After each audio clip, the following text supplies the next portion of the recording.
Inaprubahan na sa ikatlo at huling pagbasa sa Senado ang paggawad ng Filipino citizenship sa negosyanteng Chinese na si Liduan Wang.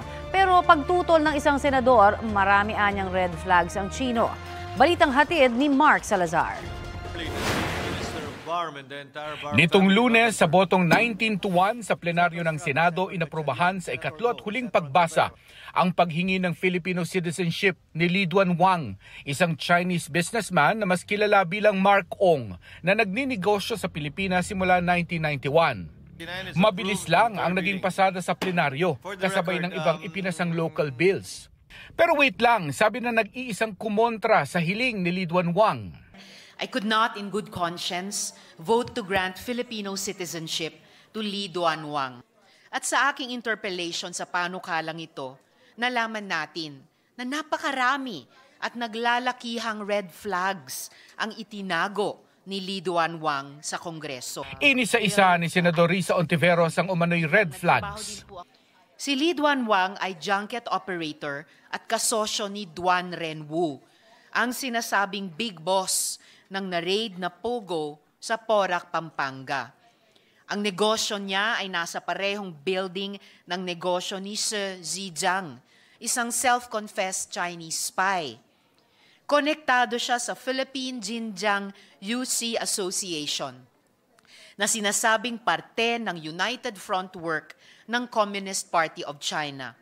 At sa mga opisyal na dokumento sa SEC, nagsinungaling siya at nagpresenta bilang Pilipinong si Mark Koong. Sabi ni Ontiveros, hindi niya hinahatulan si Liduan Wang, pero sa rami raw ng red flags, hindi siya dapat agad-agad gawaran ng Filipino citizenship.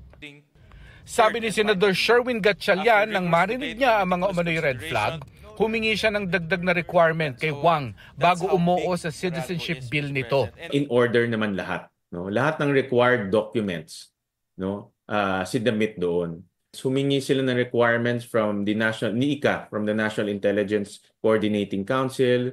May mga certification naman itong tatlong ehensya na wala silang nakikitang hindi maganda at walang negative reports. Wala umanong konkretong ebidensyang mag-uugnay kay Liduan Wang sa Pogo. Sa normal na proseso, ipinipetisyon sa korte ang naturalization o proseso para maging Filipino citizen ang isang dayuhan. Pero may mga sikat na dayuhan na ring nabigyan ng Filipino citizenship sa pamamagitan ng batas na ipinasa ng Kamara at Senado tulad ng ilang basketbolista at isang Canadian vlogger. Sa kanilang citizenship bill, nakasaad ang mahalagang kontribusyon daw sa ating lipunan.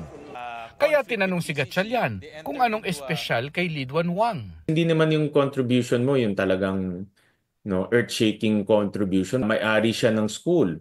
Isang maliit na private school in Cagayan de Oro. At matagal na siya, dito siya pinanganak. No? Kasi sa atin, kung ang parents mo Chinese, kahit pinanganak ka dito, Chinese ka pa rin. No? So, dahil sa tagal niya dito, marunong niya siya mag-Bisaya, matagal na siyang nagnenegosyo dito. So, wala naman derogatory reports tungkol sa kanya. Walang issue of moral turpitude. Sa profiling ng Presidential Anti-Organized Crime Commission o PAOC, na isa sa mga basehan naman ni Senador J.V. Ejercito, nakasaad aniyang matagal na sa Pilipinas si Wang at dito na nag-aaral ang mga anak. Aktibong miyembro rin aniya ito ng Chinese Chamber of Commerce at Filipino-Chinese Chamber of Commerce. Kinukuha pa ng GMA Integrated News ang panig ni Liduan Wang tungkol sa isyung ito.